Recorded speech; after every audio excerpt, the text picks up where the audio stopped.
homemade cookies, and they do it every day down here, the floor right below with the porch with all of the rocking chairs. And also, just to clarify a little bit from what we know about the real truth about this place and its relationship to The Shining, it is true to a degree, although Stephen King doesn't fully confirm this, but this is one of Stephen King's favorite resorts. He has a room here that he comes to all the time. The understanding is that this, as well as the Stanley Hotel is Stanley in Colorado? Or Utah, in Colorado, were the two inspirations for The Shining. And believe me, if you spend some time this evening, if you want to go for a walk, just go into the upper halls, the hallways in the top 3 or 4 floors here, and just walk the hallways, and you'll feel it. The twins will be will be lurking somewhere. I promise you. We had a couple of last minute. It's creepy and it's cool. You got to go up there. Like the top floors are really cool. There's been a program change. We're sorry that Joanna Thiessen from Modi won't be able to make it because of a family emergency, but we'll have her back next time. And luckily, Jared Caparino has stepped in. But for a sec, and we've changed just a few little changes to the agenda. What you have in the brochure is not right, but what's online now is correct. We'll do a coffee break at mid-morning so you can go out onto the porch and enjoy the morning sun. And we have loads of time today, so if you have a lot of questions for any of the speakers, we'll take our time. We don't have to rush anybody on or off stage. Also, I wanted to mention a few things that are coming up. For those of you who are new to these summit experiences and are enjoying them, we do a lot of them. We do a lot of them in a lot of verticals. This TV summit is one of the newest in our portfolio, but coming up in December, we'll be in Park City, Utah for our annual flagship summits, our oldest summits that go back over a decade in email and search. So if you have colleagues that are in those verticals and interested, we still have room for speakers. We have a number of brands already coming. At email, we have Amazon, Allstate, HP, Cabela's is coming to the Search Summit. We have Uber and Geico, Home Depot, HP. A lot. So these are wonderful, especially for specialists in that area. So if you have colleagues in that area, please recommend it to them. Send email directly to me. Just go to MediaPost.com and click on me anywhere and send me a note, and I'll be happy to talk to them. Also, we have a show coming up in Denver on November 17th. If any of you have colleagues out in Denver, we'll be doing a one-day show talking about not only programmatic generally, but also some of the bleeding-edge technologies like VR, Internet of Things, and the ways in which marketers are starting to leverage those. So if you're interested or out in Denver or have colleagues, please recommend it to them. We're also, a reminder to everybody, we live stream this. So if you have colleagues back at the home office who you think might be interested, ping them. If they go to MediaPost.com, just click on the link on the front page and they'll go right to the live stream. Also, we archive all of the video. And we usually have it up same day. So if you go to the agenda today, you'll probably see the videos from yesterday. We'll have today's videos archived by the end of the day today. Today we're going to be drilling a little bit into some more of the nuts and bolts. We're going to be talking about set-top boxes and particularly the over-the-top market. But then we'll also be talking about measurement, which is on everyone's mind, and also clutter in the supply chain. But to kick us off, I wanted to bring up Jared Caparino, who's the managing partner at Resolute Digital, the CEO and president as well. I sought him out and Resolute for this because I saw the case study of some advanced TV work that they had done with Glenfiddich months back. And when I went to them and asked them to come and present it, because I thought it was so interesting, turns out they were also working with the distiller William Grant on another campaign for another rising brand. And Jared's going to tell us about it. He has been working in the industry for over 2 decades. You may remember him years ago as the founder of Traffic. But he's worked with a number of brands over the years, including Burlington Coat Factory, Pfizer, Hewlett-Packard, Johnson & Johnson. Please welcome Jared Caparino.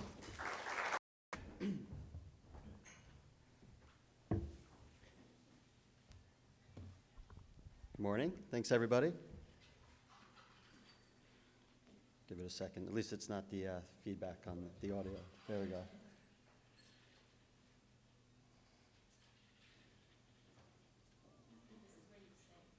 There we go.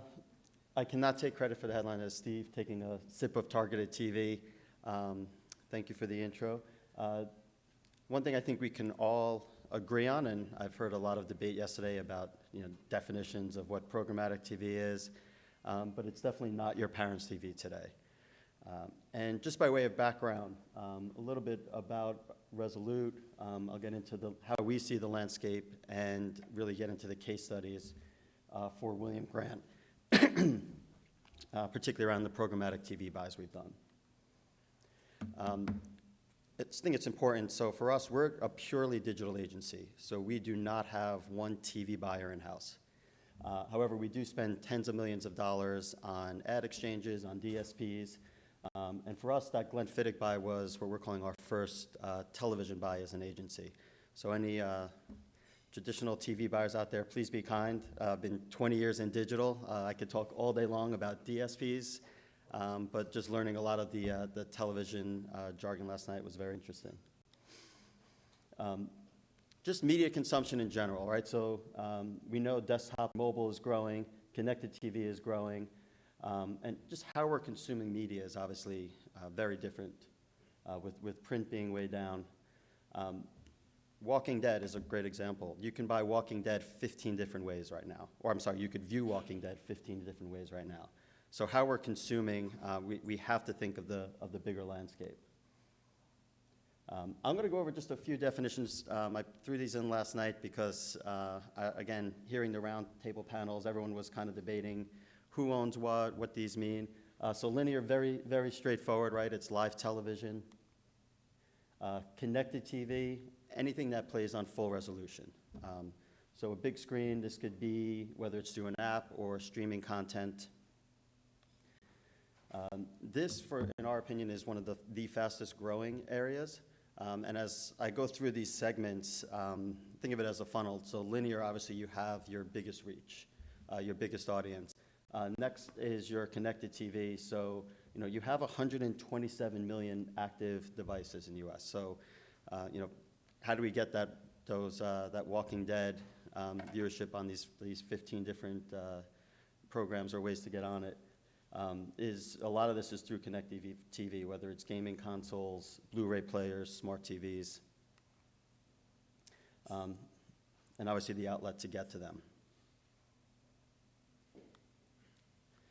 For us with connected TV, it's still pre-roll ads, and this is what we've been buying for the past 10 years, but they're non-skippable. They're highly viewable, high completion rates. In our opinion, it does give us that linear audience reach that we're looking for. But surprisingly, it still only counts for 1% of total TV dollars right now. So we do see a tremendous opportunity with connected TV. And just hearing some of the stats yesterday about cord cutters and cord neverers, we're looking at some stats that say by 2025, consumers under 32, more than half will not have a cord. And the surprising number is that cord neverers. So, addressable TV. So we covered linear, connected, addressable, and this is what I truly feel has been born out of digital agencies. This is using data, using technology to find a particular segment that you're looking for. So really, I don't so much care about the actual program that's running. I care about the user that's in front of that screen watching that program. That's who I want to go after. That's what we do with a lot of our programmatic buys, with display advertising, with pre-roll video, and now with programmatic TV. It's more about that user. Yes, I want the content to be, So with addressable, we are finding that one-to-one audience matching. We're able to segment with our display campaigns that run. We can have a choice of tens of thousands of segments, as we'll get into it with addressable TV and ultimately programmatic. They tend to be fewer, but still within the hundreds of different data segments that we can use to carve out and find that one-to-one matching. We can confirm our impression delivery, and the reporting. It's far beyond what I've expected from reporting back, especially in the programmatic side. And when we think of addressable, really the 32 million households here. The delivery comes from predominantly these 6, and obviously it's going to be more, but It's the providers, not necessarily, in our opinion, the actual channels themselves or the networks themselves. But for us, it's, again, that ability to use first, second, and third-party data. So we're a very data-driven agency. We love analytics. We love working with our clients' CRM systems, merging all that data. So to really leverage first-party data and then couple it with those third-party data providers that are out there, you could really fine-tune who we're going after and who we're delivering to. So yes, we're looking at segmentation not only just by geo, by demo, but depending on on the targets, I can find, in the case of Glenfiddich, whiskey drinkers who watch football or watch NASCAR, and really hone in on that particular user. So again, with addressable, it's about the person, not the program. But again, with this funnel, our scale now is getting smaller. So the definition, programmatic TV, the big debate, I personally view it as automation and addressability. It has to be those two things. Automation, it does not have to be real-time bidding, although I'd love to see it in real-time bidding. It just has to be automation on setting your bids, setting your targets. So whether programmatic TV is the right term, I can tell you that the definition of automation and addressability is what we should be focusing on. We ran a few tests. In particular, one with, we have a trading desk that has, we have 4 DSPs, all that, which tell us they can help us with programmatic television buying. So we've been testing out all of them. In the case of Glenfiddich, I changed this was actually a publisher slide. I changed it from their real-time bidding to bidding. And we'll get into how that auction-based system worked. But we did have 80-plus segments to look at. We did have increased control over day parting, over our creative, and we did have the ability to optimize on the fly.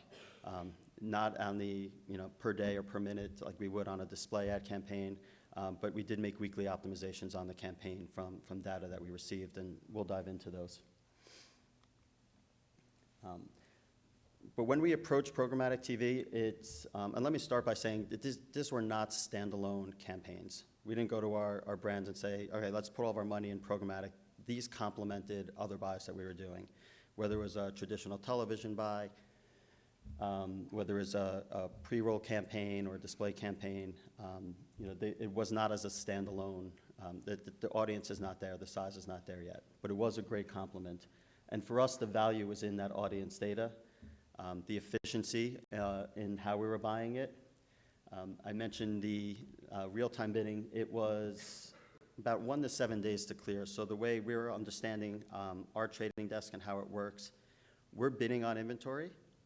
So we did split out our segments, our day parts, had a couple of campaigns running. We set our bid prices. We went in and changed those bid prices, and sometimes daily, most cases weekly. We were able to see our bid rates if they cleared, and then it actually went again to basically a second clearing where we had to wait anywhere from 1 to 7 days. We found the average was about 3 or 4 days from when we won a bid to when it actually cleared and ran. The measurement was there, although cross-device targeting measurement, there's a lot more that can be done, but just the measurement from the set-top boxes and what we got back, again, was pretty strong. And no surprise, the ones that the first adopters, these are the telco providers that I had on the other slide. So this is where a lot of the inventory ran or was pushed through. I threw the slide in here, not to cause any arguments in the room, but I did think it was interesting, which is where does programmatic television live inside of an agency?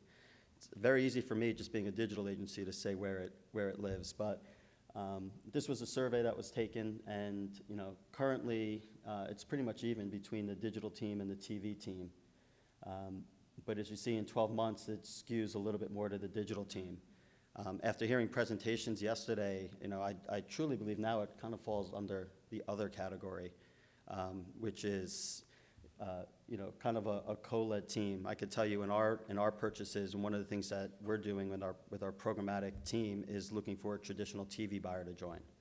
to give us that other knowledge, because during this campaign, I was calling friends in the industry who are traditional TV buyers, asking them questions as well.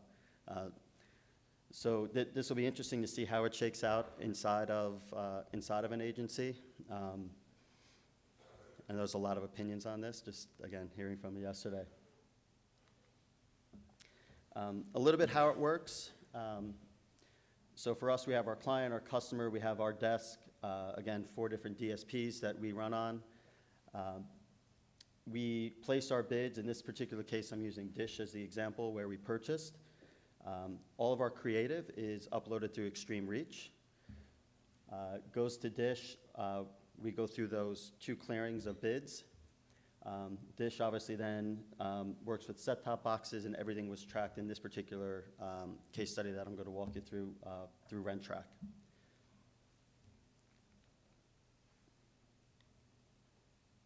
And some of the insights, and these are just the general insights we're getting from our campaigns, and then we'll dive into the Glenfiddich kind of details. But this is what a lot of our reporting looks like. So we're able to see gender, whether they're homeowners, if they have presence of children, household income. And again, these are particular audiences that are seeing our ad. So we could be neighbors with watching the same programming, both having Dish. You might see an ad, I won't. So we're really fine-tuning and with our segmentation, picking out those households. We do get delivery reports by channel.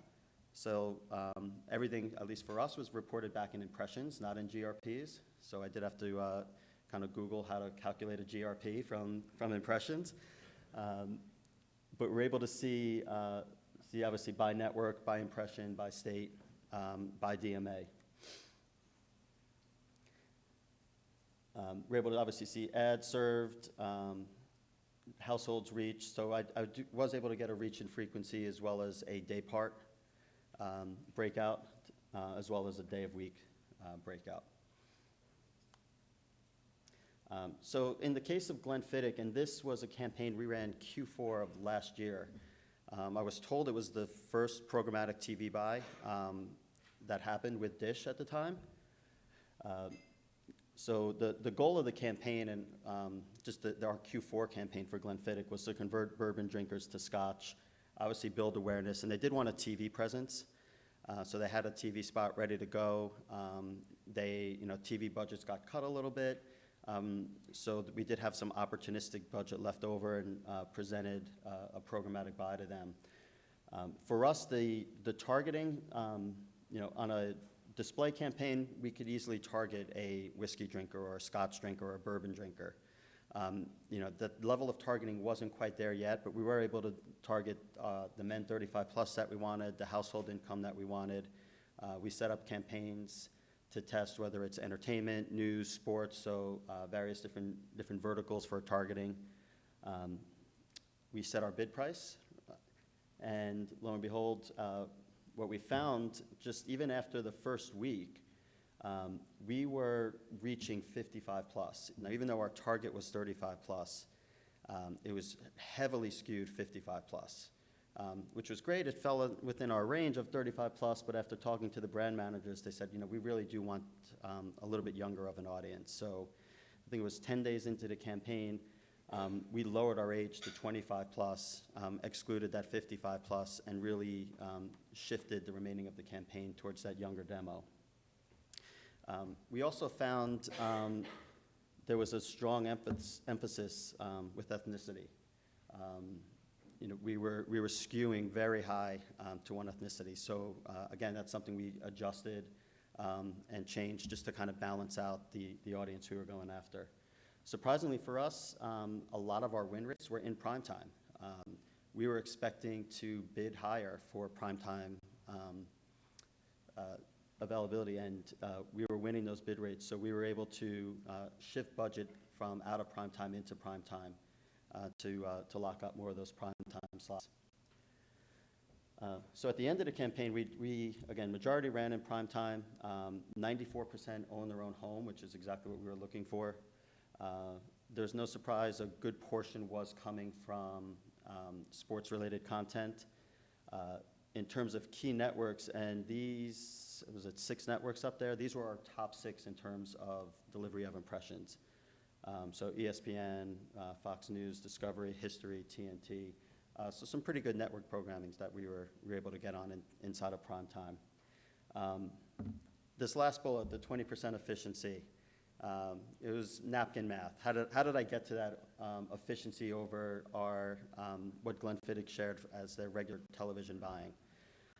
Really, we took the top networks that they were buying from traditional TV in the same time period, also in prime time, and we looked at our bid rates and what we were clearing and winning at. And there was a significant cost efficiency in buying this way. I do want to caveat, too, that our reach here, at best, was 8 million households. So it's still a very, very small audience in terms of our reach. That's just by the nature of running the first campaign and it just being the Dish households for this particular time. But William Grant loved it, so they actually asked about it again for their Irish whiskey, which is Tullamore Dew. This campaign is currently live, so I'm going to share some stats, but it's live through the new year. In this particular case, they wanted to deepen the emotional connection and true character perception of the brand. We found Nielsen data supporting fantasy football players really over-index as whiskey drinkers. We are doing a very large sponsorship around fantasy football and the digital space, so this is to complement that fantasy football buy. The other thing, just in terms of now reaching NFL viewers, the NFL does not allow for spirit advertising. It's only beer and wine. So they can't go out and buy on NFL programming. So this is a way, again, of using addressability to find NFL football fans and reach them with our audience and our messaging. We also have some connected device campaigns running for this as well. I know we're using like Samba TV to get in front of viewers while they're on the couch watching a football game. And we're toying with the idea of buying linear TV on the desk, which I have to say is not, it's automated in the sense we could put our price in, it's not bidding. So I would not consider that programmatic, but there is an opportunity to buy in the sports vertical via linear TV on the trading desk that we use. So here it's the same thing, we're skewing younger, so we did tighten our demo. We found out it was skewing older as well. We tightened it 25 to 34. In this particular case, the segmentation was a lot stronger. We were able to target football fans and viewers based on household, based on their viewing habits. We're still getting those primetime win rates. As more advertisers come into this market, I'm assuming that's going to get a lot more competitive and harder to do. And we've been consistently lowering our bids, so we are getting a very high win rate on our bids. So we've been lowering our cap, pretty much weekly to see where that ceiling is on when our ads will clear or not clear. What was really interesting for us and how we measure this campaign is a completed view. We're really judged on, did someone watch the ad? So we're tracking that with our display campaigns. Some new reporting that we received for this campaign that wasn't available during the Glenfiddich was the duration and the percentage of impressions. So you could see here that 80% of our impressions of our viewers actually came within and watched that 26 to 30 second spot that we were running. So they were not channel surfing. I can't tell you if they got up to go to the kitchen, but we do know that that the viewability has been there, and that was actually a surprising rate for us. We thought that would be a lot lower. That's all I have. I don't, any questions?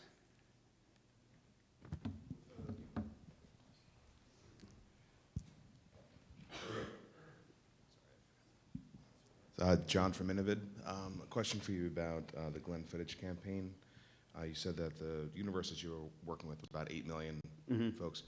Was there an issue with frequency? Was there frequency capping that comes into play with that? There wasn't an issue at the time.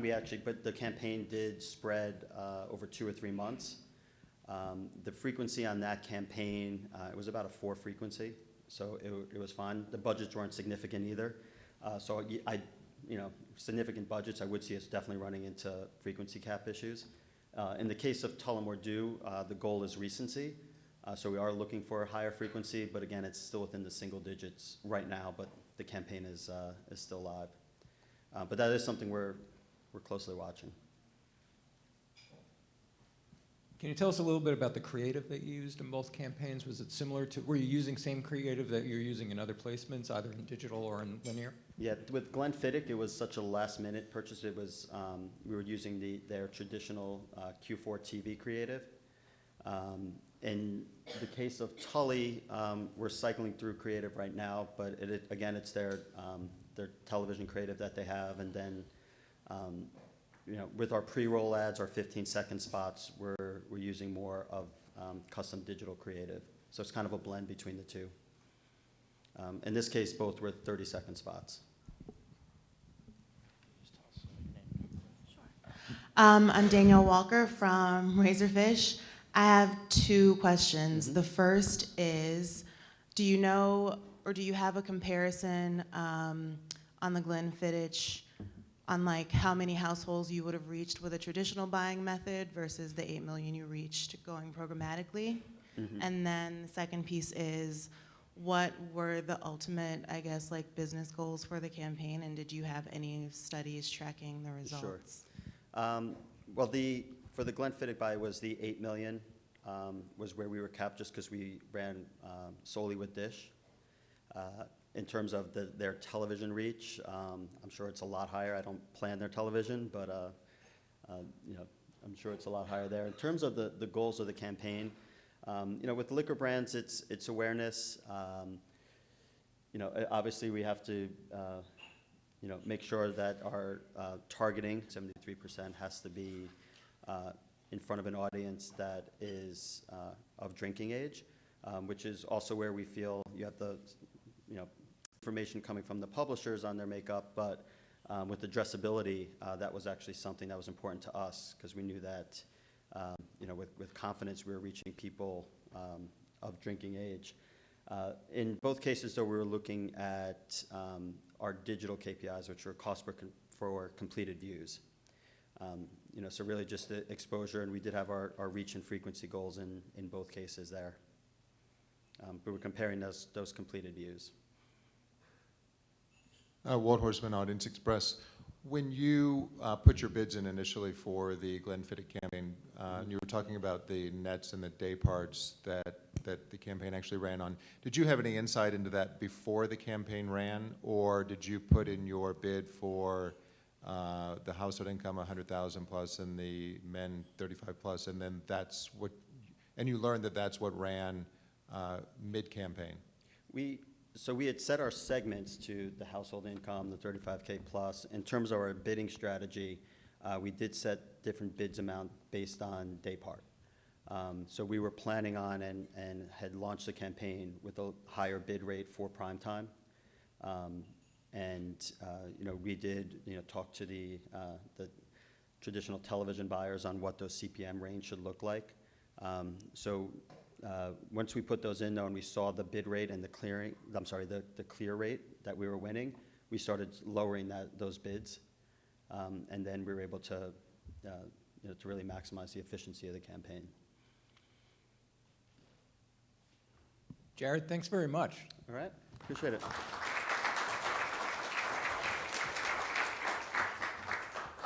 The Roku box, the Apple TV, the Chromecast, the game consoles, plus my cable and satellite provider. OTT has already become a clutter. As compelling and interesting as these boxes are, as most of us who have these boxes know how interesting the programming is. I think within a month of getting my first Apple TV many years ago, I was already spending the first hour of prime time using that input rather than prime time, knowing immediately this was going to matter. But it's become a clutter, and a clutter of both content providers and, of course, networks and set-top boxes. To understand where we are in this market, what the opportunities are and the challenges, we have taking lead, Crystal Cho is the Associate Media Director at, you're going to have to help me, Crystal, with pronouncing your It's agency's. a common question. It's Yeah. Mateza Koffer, It's a phonetic spelling of our co-founder's last name. So it's more complicated than it needs to be, but it's supposed to make Yeah. it easier. Always a plus with a company is You make could the name just call us MH, more that complicated than it works. needs to be. Agency guys came up with that, right? Yes. Yeah, there We you go. started as a That creative explains agency, it. That so. explains it, right? Crystal has been with a number of agencies over the years, including Team Detroit, Universal McCann, and OMD. She has started and is building the new media department at. Matezekoffer. Thank you, Crystal. Take it away. Thank you. So I just want to start off just going around and introducing yourselves, and then just to add a personal touch, just share how you personally consume TV. All right. Good morning. Dan Callahan. I work at Fox Networks. I oversee what we're calling still our programmatic sales team, but after 48 hours here, we may have to reevaluate that. The way I consume TV and OTT, I certainly still watch sports live. I think that drives appointment viewing. Certainly there's enough news in our election cycle at the moment that I also try to stay up to date on that. But any of the programs that are traditional television shows, I am an on-demand watcher. I'm either watching on set-top box VOD where I sit down at night and decide that that's the show I want to catch up on, or I'm flipping through Roku looking for some suggestion from them of how to entertain myself till I fall asleep. I'm Oleg Kornfeld. I am with MediaPost Spark. We're a media agency. I oversee programmatic data technology innovation for all our clients.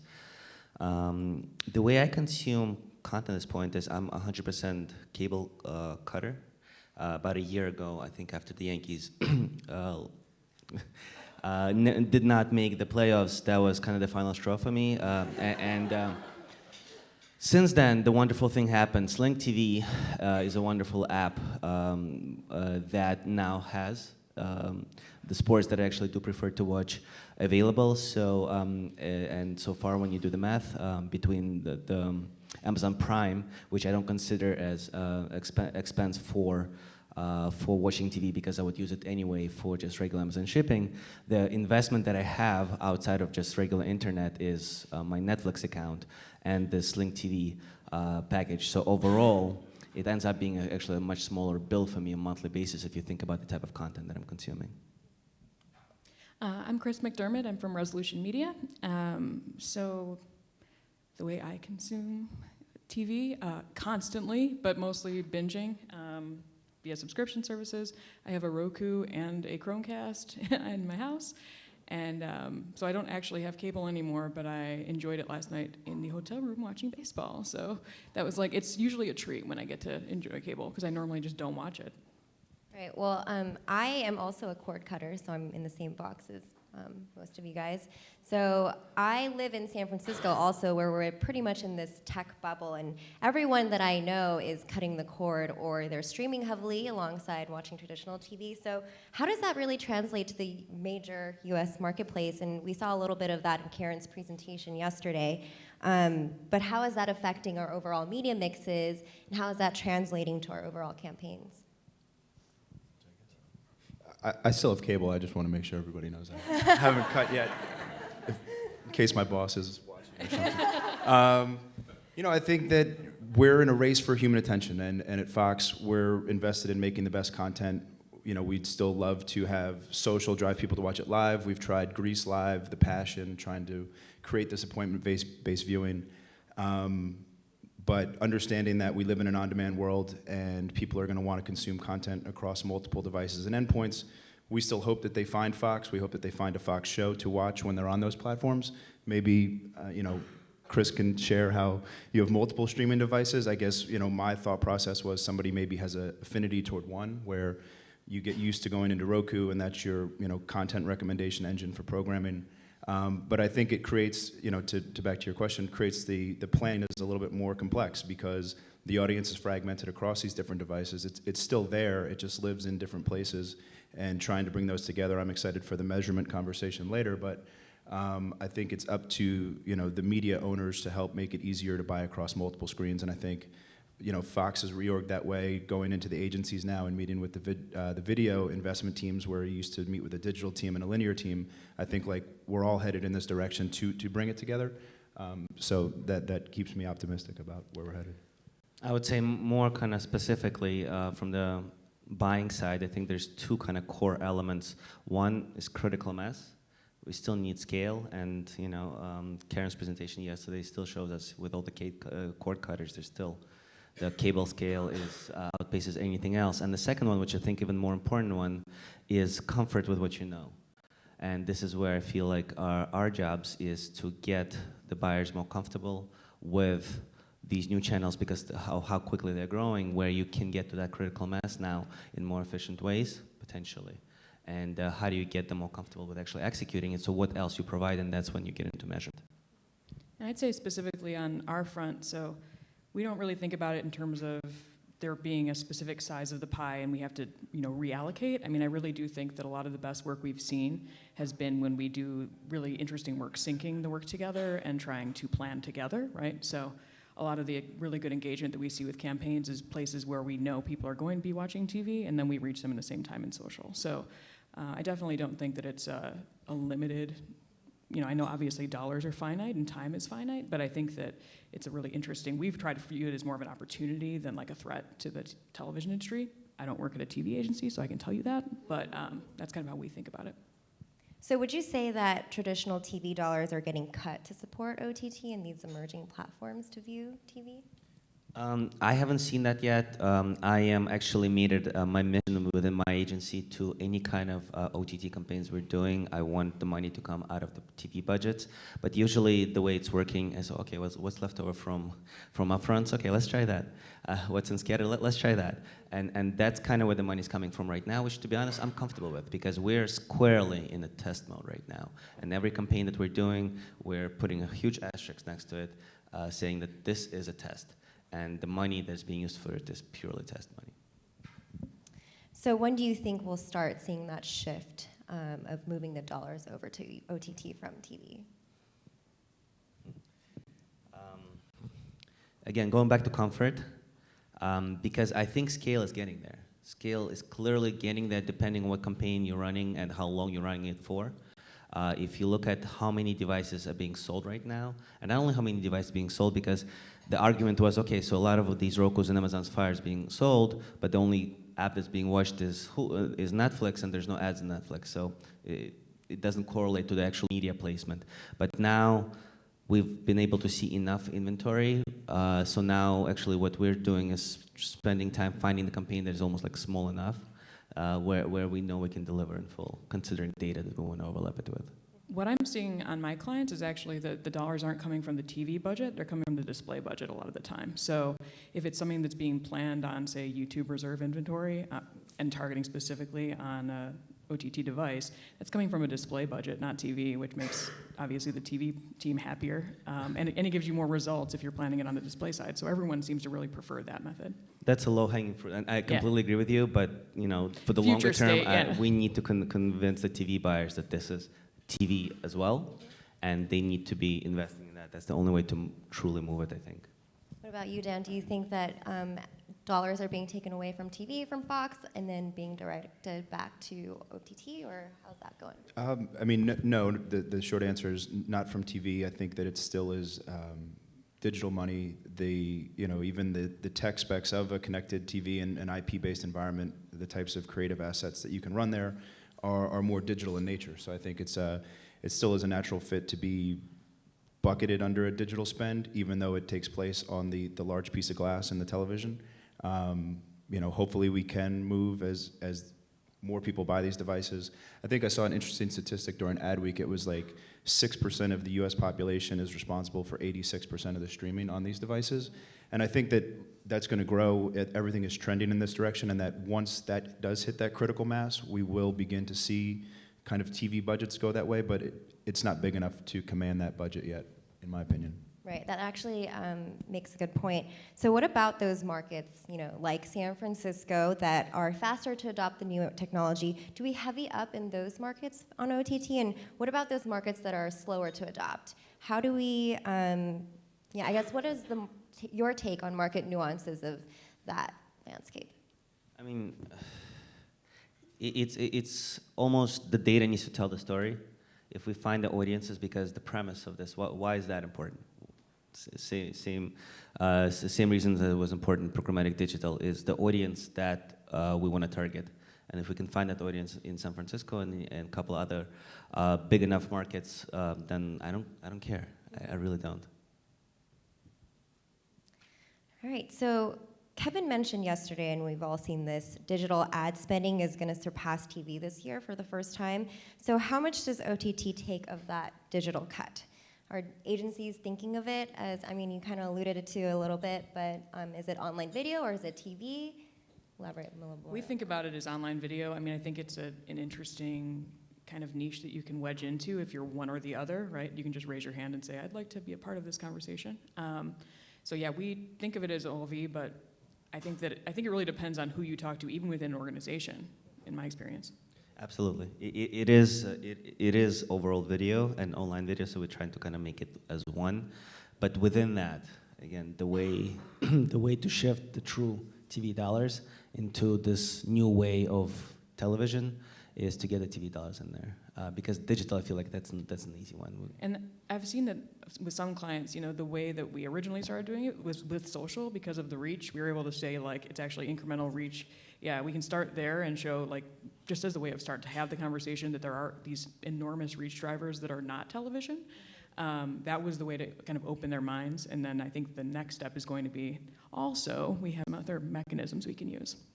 Yeah, so besides incremental reach, what would you say are the biggest benefits of OTT? Audience. I mean, in the end of the day, you know, it's the premise of precision. So precision should drive efficiency in investment. So I think had conversations last night about the CPM and the value of the CPM that you invest when you're buying broadcast TV. And often I have these discussions with my TV investors saying, well, it's too expensive.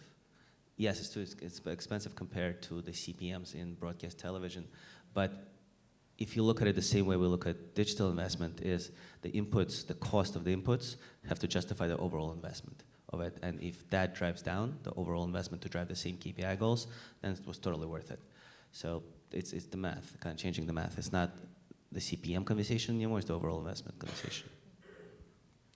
And Dan, tell us a little bit about what you do and how that fits into the OTT space. I think Nicole from Turner kind of talked about a little bit from her perspective. So what about from your perspective, how are content creators and content distributors really handling the changes given this emerging platform?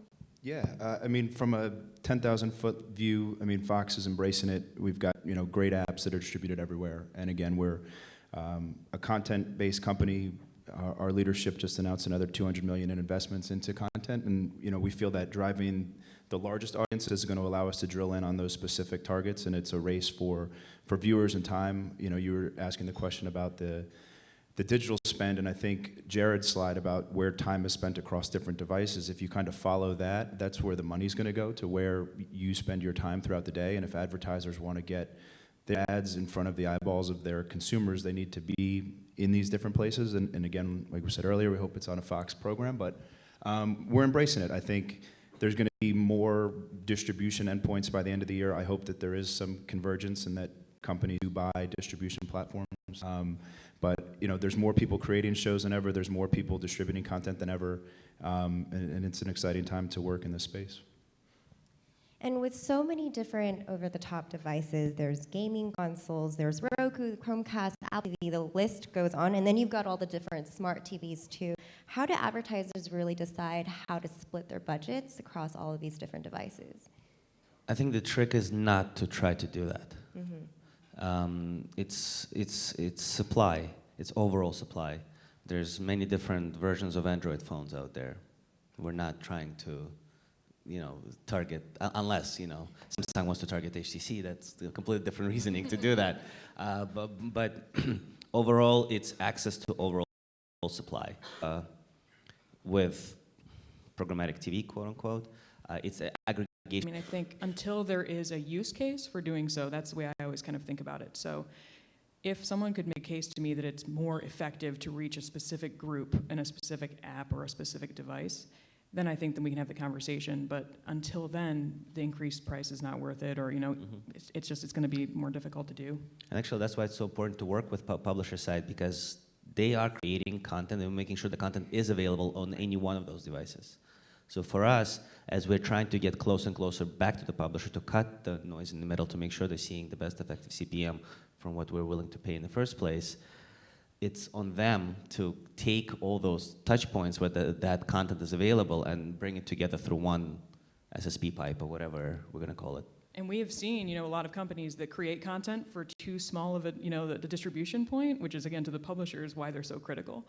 Some early adopting companies, like, we're super excited, we created this really, really strategic, and it's, 2% they can be viewed on. So I think that that's something really critical when you're thinking about this too. So would you then say that working with the publishers is the way to maintain scale when we're so fragmented between all the different devices? Absolutely. I think we need to be learning from the mistakes we made in digital. And this is our opportunity, and I've been talking a lot about it for a while. It happened very recently, so we still remember. And how do we learn from our mistakes? And if we now hire the right types of skill sets inside the buying organization who understand slide, there's a marketer over here with analogies supposed to help us automate things, make things more efficient. In the end of the day, we're still so far away from the publisher. And a lot of these technologies cutting away at the CPM we were willing to pay in the first place. So understanding the stack and working close to the publisher should cancel out some of that noise, and that noise drives direct value to the publisher. Going back to the question that Steve had yesterday about seeing the same method ad over and over again, which, by the way, was our creative agency's work, so woo. I totally get it. I mean, I feel like I've seen the same thing over and over again. For me, it was Oprah's Weight Watchers commercial, if you guys are familiar with that one, where she's like, I love bread. And I'm like, okay, Oprah, I get it, you love bread. So how do we make that stop? How do we control the quality of the media buys and make sure we're hitting that optimal frequency where it's not too little and not overwhelmingly too much? I mean, that's the value, that's the number one value of a DMP. Every time data management company comes in to pitch us, when you look at the reasons to pay for this, is to understand reach and frequency. And what should that be? And what is that investment? What is that sweet spot? How many times? So that I would say, in the end, it's all about measurement. And the data platform right now for that platform to tell us at what point to stop annoying people with a message. And on the publisher side, is that something that you guys can do on your end? I mean, we're trying, right? I got 7 emails on Tuesday night that the executive team in LA was seeing the same 5 ads in the NLDS baseball game on Roku. So if anybody's interested in playoff baseball on Roku, we're selling.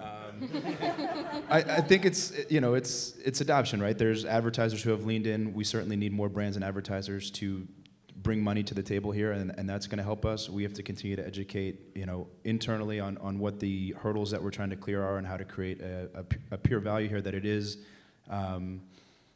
an additional audience, right? I think that we run up against the walls at some agencies where, we're getting what we want on TV. It's not additive to what we're spending. Where we're showing that it is. I mean, someone's not watching on their device and on the TV at the same time. They may fit the same demographics and targets, but it is an additive person. So I think we have to continue to try to have those conversations about how this is an incremental reach play. When somebody cannot get to their couch or the TV where they probably prefer to watch, they're on the go.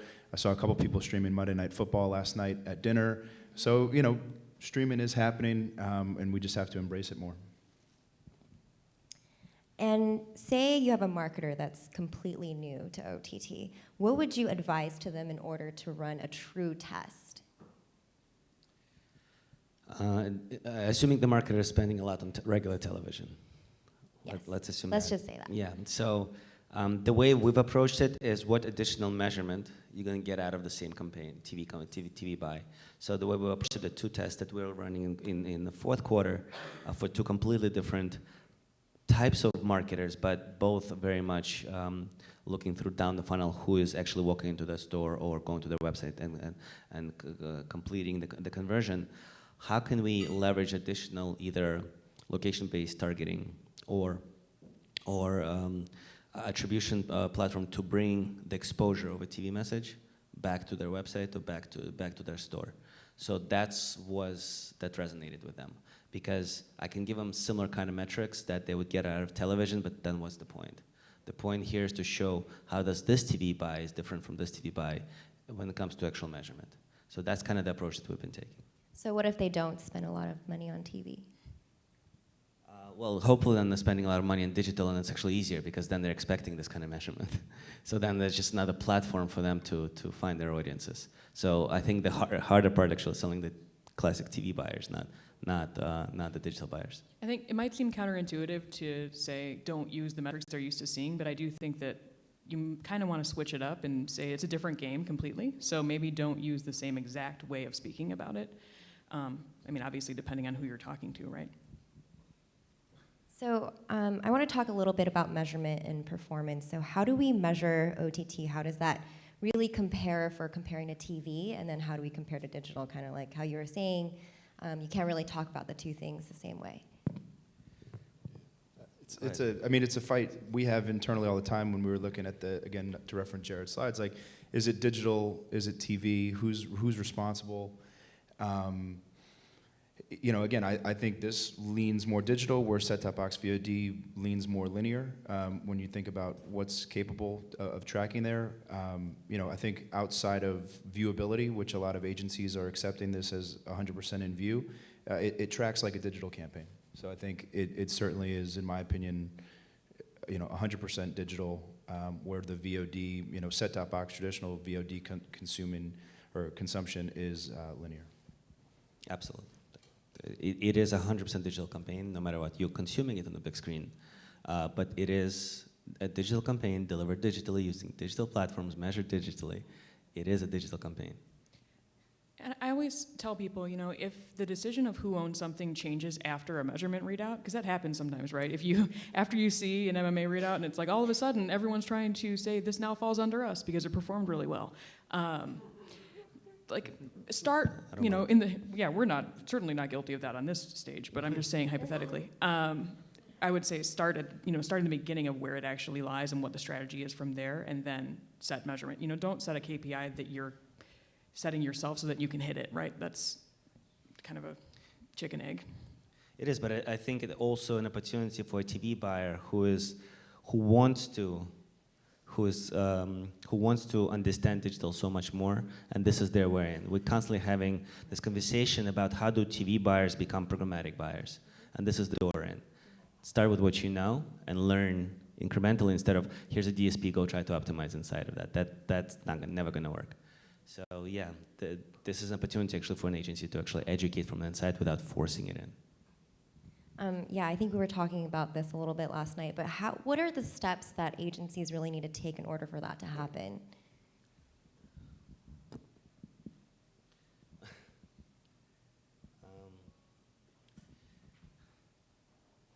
I think it's going to be the right talent and the right story.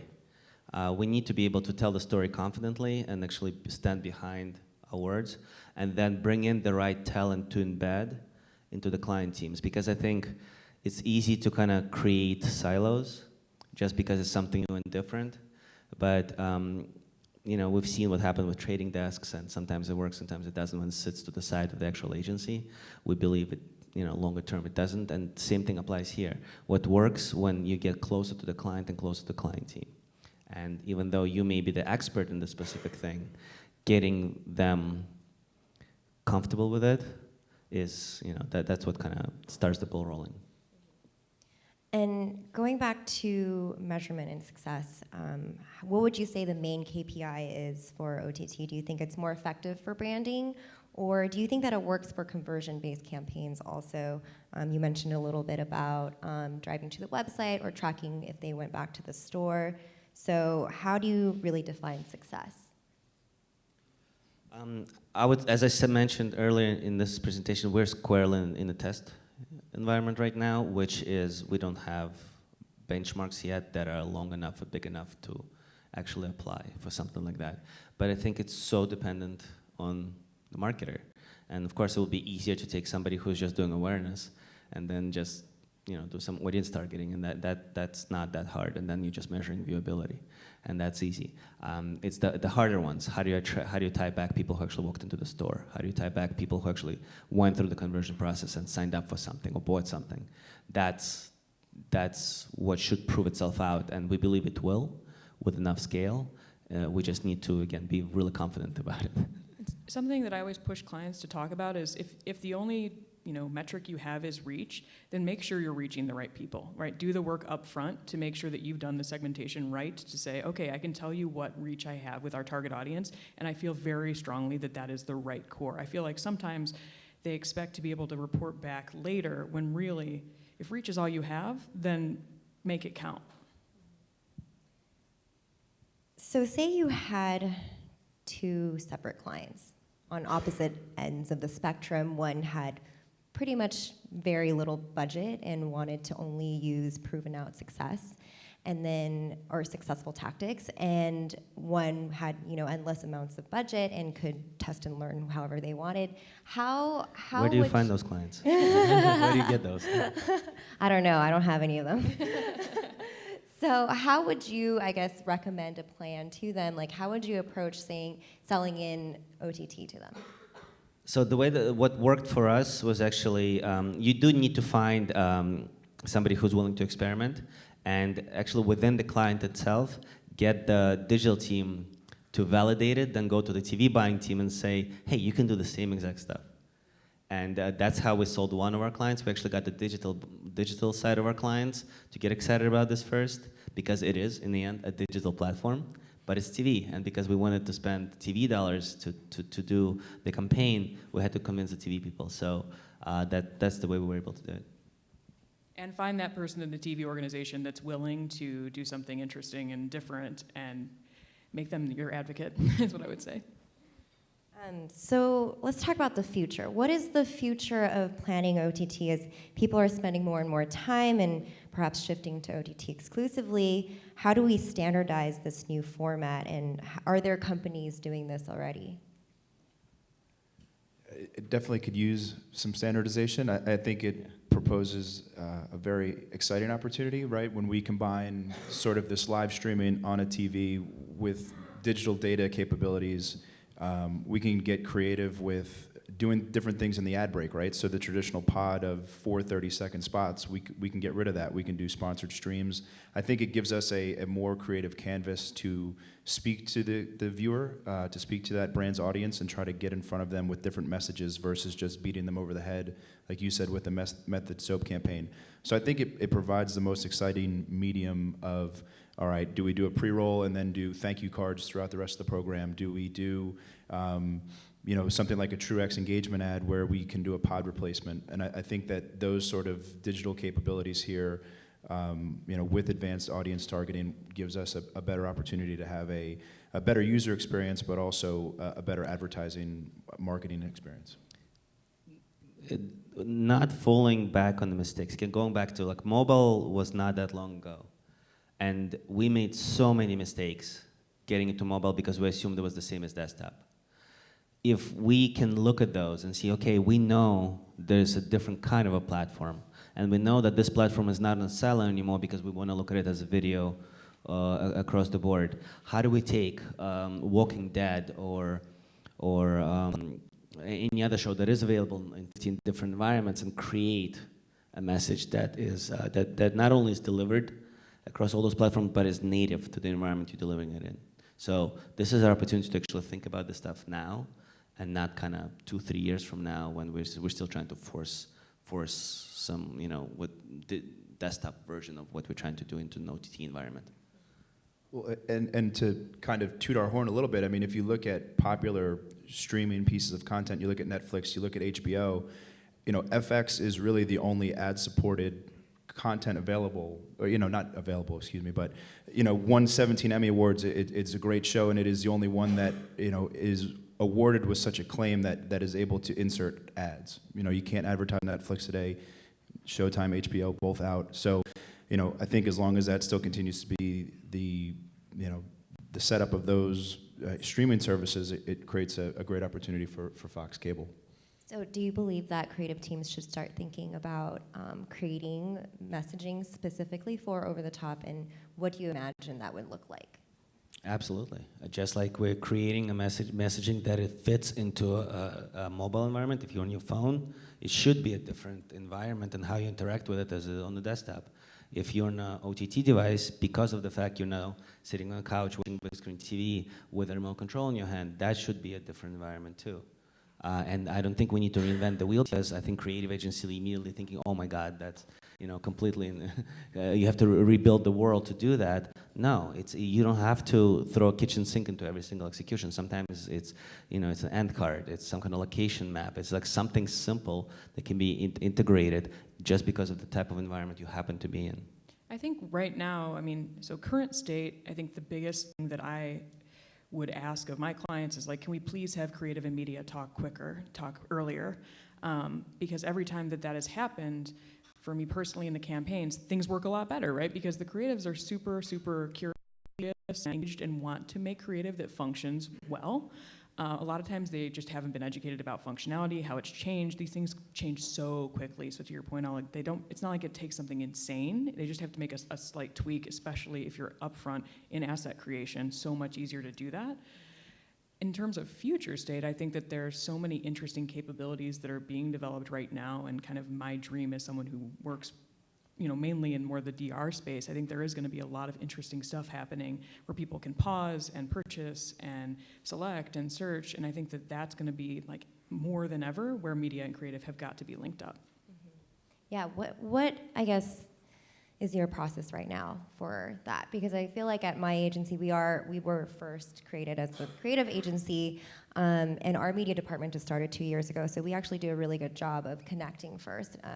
As soon as the clients are briefing us, we're connecting right from then, and working together throughout the entire campaign. So what would your advice be to help make that happen, especially with agencies that are separate, where media agency is separate from creative agency?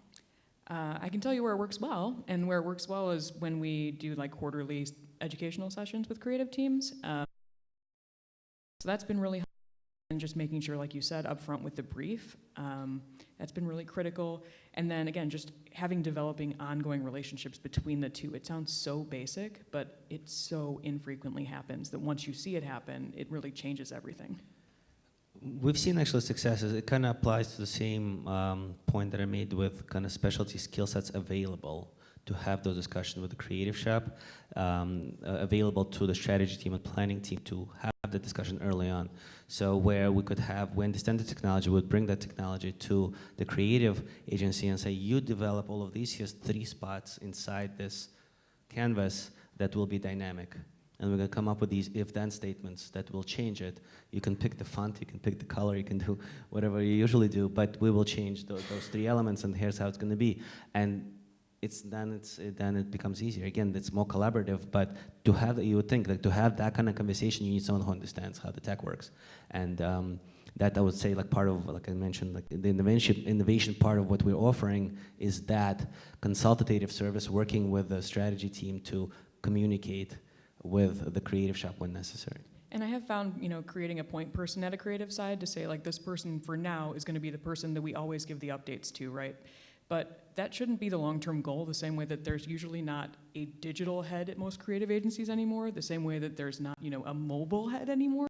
It should be all-inclusive, but while you're trying to force it, having some people who are specifically, that is in their job description, that they are in charge of emerging ad units and knowing functionality and then working really closely with media, I find is a really effective way to make that happen. And what about you guys? Do you see yourself meeting with creative teams potentially in the future, or is that something that you're thinking about? No, I think we would love to. We haven't been asked to yet, but by all means would be very interested in helping create a better ad product and experience in OTT and any type of streaming content for sure. So what are the measures that, just going back to KPIs and measurement and success, what are the measures that sellers, agencies, advertisers, and maybe third-party verification companies, what do they need to do to ensure that all the dollars are being spent in the right place? And like you mentioned earlier, a lot of teams are now seeing it as just video. So is that what we start to do in the future, is looking at TV as a screen and be really device agnostic?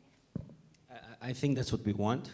I think it's good to have that, to set that goal for us and establish a couple of standards to help us get to that goal that everybody will just agree to. And then I think it'll be easier for the measuring companies to just create measurement against those standards and then just identify that. So I would say, I mean, we can get into very specifics, but bottom line, that's what it like. If we have the goal and we want to see it as just another platform, you know, video is consumed across all these different devices, measurable devices. So multi-touch attribution now becomes real, because right now multi-touch attribution to television is not real. So if OTT is a television platform where you can attribute what you've done on desktop and mobile accurately because same digital mechanisms, then that measurement loop should be standardized. So what about live events? That is kind of like one of the biggest draws of traditional TV these days, being DVR-proof, and that's what people are gravitating towards when they're watching, obviously, live TV. How will that live on OTT, and what are the developments that kind of need to come with live events, given the current state? I mean, I think it's just continued growth, right? I mean, having experienced the streaming of the playoff baseball so far, it's a great experience. I mean, it streams great, it looks great. You know, it's just the numbers need to increase. You know, they've grown. I think the numbers I have, and you know, I as a person in the audience, I hate when people throw out statistics, but like the NFL streaming is up 138%. Now that could be 2 million over 0 from a year ago, but it's growing and it's trending in that direction. And I think, as Oleg pointed out earlier, as these audiences continue to consume, you know, whether it's live sports, whether it's live TV programming, in an on-demand world how they want, you know, the advertisers will hopefully adopt that as a, you know, a destination for their brand spend. It's data, right? So while you're streaming, we know who you are. So this is a great opportunity, I think, creative opportunity, and just targeting opportunity to deliver wonderful advertising inside live experiences. Just because you have someone locked in for 2 hours or 3 hours, however long the game is, and you know so much about these people just because their device is registered, you most likely have, you have their email address, you have so much about them. You can pre-build really, I think, great messaging, very creative messaging, just knowing that in the live environments. And I think if you can give, you know, I think on the agency and client side, we need to continue to push publishers and technology partners to be able to have the functionality to do things that we would normally associate with live events, right? So if we're looking at a media plan, we would traditionally think of like social, Snapchat, Facebook. That's normally where we'd go first for live, just because we have so much functionality embedded. So what we'd want to do is then come to the other vendors and say, help me figure out how I can apply the things that I would do with a Snapchat event with you guys. So I found that's really helpful too. And then what are the challenges for companies like Fox with securing rights to these types of programming across all these different platforms? It's expensive. I think, you know, the price of sports rights, I think the price of producing a hit television show is, it's more expensive than ever, it's more competitive than ever. You know, there's a lot of great TV shows out there. There's a lot of great producers, directors, actors, writers.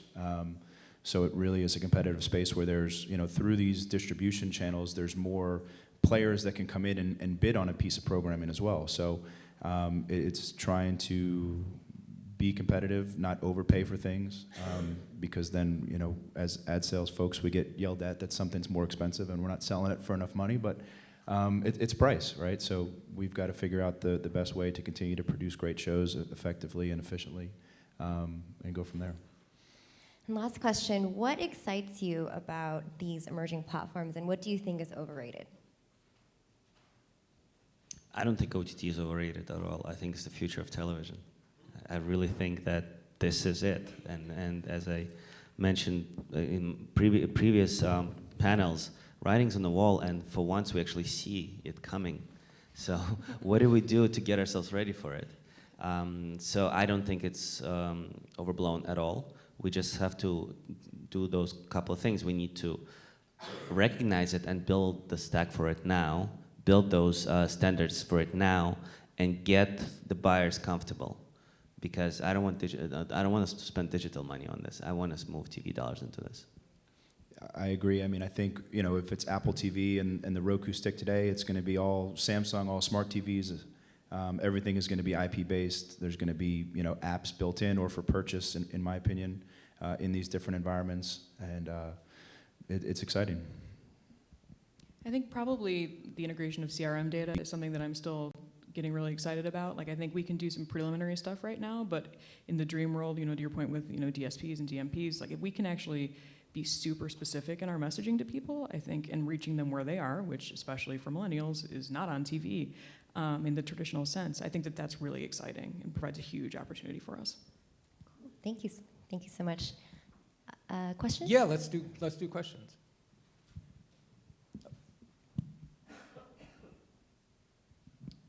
Hi. So I was wondering if there are any stats on the sharing of your authentication information and if that has become a concern for the industry in terms of the accuracy of the data you guys have. From a Fox perspective, we don't capture any of the authentication information today that lives with the MVPs, and I do think it's extremely valuable. I don't know how Oleg and I have talked about in the past to anonymize it in some way and make it actionable, but it's really hard with that level of PII. Again, that we don't capture, but there is a lot there, to your point, to create value for that. Again, going back to comfort, if the data is available, if there's a device ID, if there's an email address, there is ACMs of the world out there that can hash it for you. So if we can do this for mobile, why can't we do this for TV, OTT specifically? Yeah, my question was more along the lines of I know at least you might have 7 people using the same login for one service, so I didn't know if that had become a concern in the industry and if that was affecting sort of the targeting that you implement on the back end. Not yet, because we'll have to wait for scale to get there. But anything is better than what we have now, right? So yesterday we had a panel, we had a conversation about expectations of what truly would be available for us. So if I have an email address, and I can tie that email address that you use to log into an app on a Roku device, and that Roku device is tied to the same IP address as your mobile phone, that's direct connection, and I can tell now how many people live in that household, and if they're kids or just, one person lives in there, and you can start creating segments around that. So technically it's possible. We'll have to wait for the scale to be there and for the technology to be available for us to do that and measure it in that way. Well, I think to that point too, if I'm understanding the question right, is if you're registering your Roku and you're putting in your own personal email address, you still could authenticate using a family member's MVPD information. And I think that the information specific to the Roku or to the VOD device or the OTT device is the value in knowing exactly or more about who that person is than maybe the MVPD, where it gets a little cluttered with multiple users using the same information. OTT, not the. That's why it works. And the dream is for there to be enough scale, right, so that we can hold us to the same standards that we have on standard TV, right? That's we would love to have that problem. That would be great. Another question from John from Innovid. First of all, I agree with you 1,000%. The future of TV is OTT, and it's right now. We're at the crossroads together with us and you guys with Innovid, and I do have examples here of advanced creative if you guys want to see them for OTT specifically. Shameless Certain plug. sales pitch, yeah. Yes, sorry. So my question is to you. You're saying that the technology's out there, it's a proven platform. This is not something that it's truly in its infancy in the OTT space, right? How do we get the buyers more comfortable? From your vantage point, how do you get that comfort level to where the buyers are able to move forward with an OTT specific buy? Measurement. It's all about measurement. It's showing how it's television, it's +1, +2, +3, but it's still television. And every kind of aligning what you get right now after the campaign is over versus what you potentially get when you run something more interactive on a more identified device. So measurement. And when we were talking earlier about, speaking the language that someone is familiar with, so I was thinking about how I said that. I'm like, I should probably clarify. Start with the language that they're familiar with, and then that gives you a platform to say, and this is how this is different, maybe better, maybe different, depending on the context of the conversation. But you have to frame it in a certain way so that if someone is coming at something completely different, they have like the context that they're familiar with. Just to add on to that. So do you think that the best angle would be to circle the wagons and actually speak to the digital teams and the TV teams and the broadcast teams to talk their language for the TV folks and talk their language for digital? Yeah, I think so. I think if you start, you should talk to anyone you can about all of this, right? So anyone you can get in a room with. But I think, it makes sense to have, a comprehensive conversation that says, here's how you may think of this metric, here's how you may think of this metric, here's what it actually is, and how it relates to everything that you guys do differently. I think it will depend, I guess, on the agency and the client team, and understanding those dynamics. I know it's hard. It's probably the hardest part of any kind of product you're trying to sell, trying to kind of get to your target audience and who you want to put the story in front of. But getting the digital team, like the example that I've made inside our client, getting the digital team sold in and then taking them with you to the TV buying team and say, see, they like it, and that helps. So within, I think an agency could work the same way. You get like the nerd stamp of approval, and then you ship them off, and that's how it works. I have a couple of questions. Since I've been using all of this stuff for years and been reporting on, remember ITV back in the mid-90s. First of all, to clarify a little bit about the supply chain, Oleg and Chris, you both talked about going direct to the publishers. Within this supply chain, who really are the publishers, or are there publishers of scale you're already going to, if you're trying to stay away from the clutter of all of the different boxes? Okay, so I look at supply again. I don't want to reinvent the wheel. I look at the supply here, just like I look at the supply in digital programmatic ecosystem. It's the waterfall. There's going to be direct to publisher. It's not going to be a lot of it. Then I want some kind of an aggregator that will not charge an arm and a leg for the publisher to aggregate that inventory. And when I don't have enough of those two, then I go to open exchange. So there's clearly less of a supply in the ecosystem, so I'm very comfortable sticking with just those two buckets. I'm going to cut direct deals with the biggest platforms out there, and right now there's not that many of them, to Dan's point.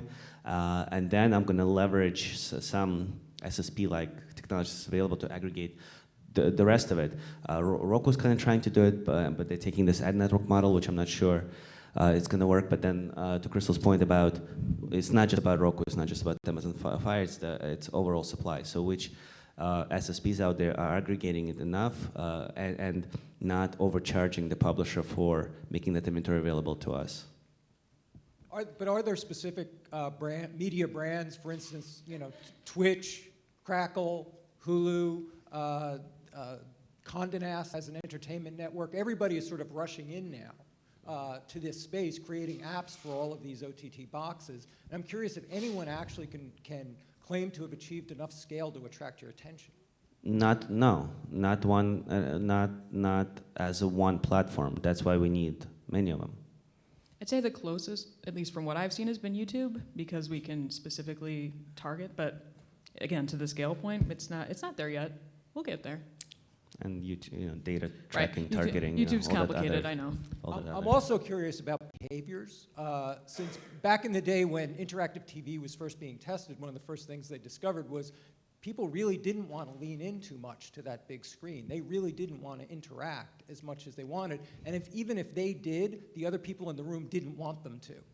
So there was a big social factor when it came to the levels of interactivity that were tolerable in that more social big screen. So I'm curious, as I see all of these providers flow in from all of the online digital video providers who are giving 4 to 10 minute clips, or these individual webisode shows that really require a lot of interactivity, a lot of triaging of content, is there any evidence that people are having those behaviors in their living room, or are they mainly just turning on a Crackle, a Hulu, or a Netflix and just letting it run? I think it's the second one right now, but we know interaction works when somebody's actually interacting, because it's lean in versus lean back experience with the message. So we've seen a ton of stats. I'm sure John can give you a laundry list of those stats. But it's clear it works. But again, it depends on the environment. So I think over the last, it's not as bad as it used to be. But delivering content, and actually, to be honest with you, maybe it is better when it's that one-on-one. So if it's a one person decides to lean in and interact with the message, then that's the only person I'm talking to, not the rest of the family.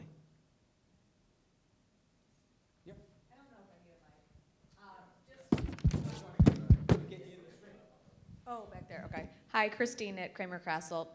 Just a quick question. I don't do any OTT buying right now, but just out of curiosity, how do you find people are, or how are you buying it? Or for Dan, how do you find people are coming to you to buy it? Is it program specific? Are you asking for a specific program, or are you just audience buying, and then wherever your audience is, that's kind of the inventory you're looking for? Yeah, I mean, to date, it's been primarily program-specific or demographic, right? So we're looking to target, age and gender across the different Fox shows where we can track that and deliver against it. But OTT. Then going back to the question about scale, then if audience first, this execution and content, as long to Jared's point, as long as you're in a safe environment, then if you can find that audience across multiple channels, that's where you're going to reach scale.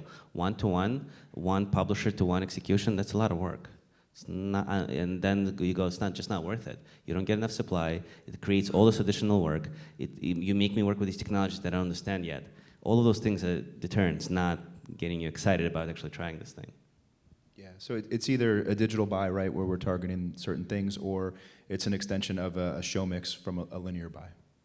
I really like the analogy of comparing it to mobile, because we no longer say and then we're gonna do a specific mobile thing, and then we're gonna do digital. You don't have to have that conversation, hopefully. So I really like that idea of thinking about that as kind of your North Star. Crystal and panel, thanks very much. We're going to continue this in the roundtable at the end of the morning. Thank you. So we have about 10, 15 minutes to take some coffee, take a break, get a little sun, and enjoy the morning. And we'll come back in about 15 minutes to drill into measurement.